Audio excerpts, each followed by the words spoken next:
Why do you think the Republican Party or even the conservative movement at large didn't fight back against this effectively as it was happening? Because that phrase you mentioned, that the left, the radical left, or these neo-Marxists or communists, whatever you want to call them, have a 50-year head start. That's true. That's empirically true.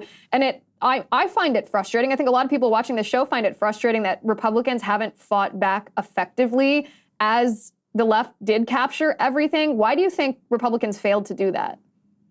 I think the answer is actually just a historical curiosity, you might say, but a deep historical pattern that influenced this decision. These ideas were totally discredited by the mid-1970s.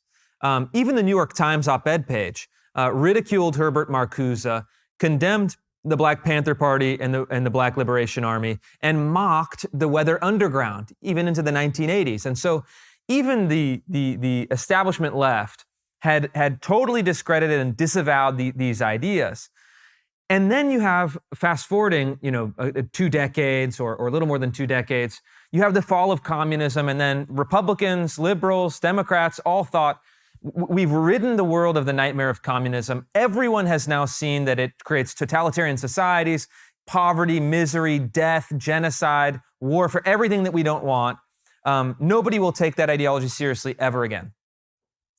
So for a 30-year period, as these radicals were working in the shadows and in the institutions undercover, in a sense, the establishment, including the conservative establishment, thought that they're harmless. There's no harm. These ideas are done. The movement is dead. Communism is over. But they made a huge mistake. These are zombie ideas, meaning that they are, oriented towards nihilism and death, but they always somehow reemerge to fight again.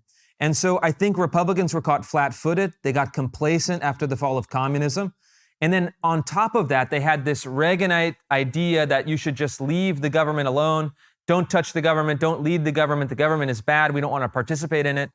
Ceding all of that territory to the opponents of a small L liberal democratic society or liberal democratic republic. And so those few historical curiosities happening together, I think, opened the playing field for these folks. They saw their moment in 2020.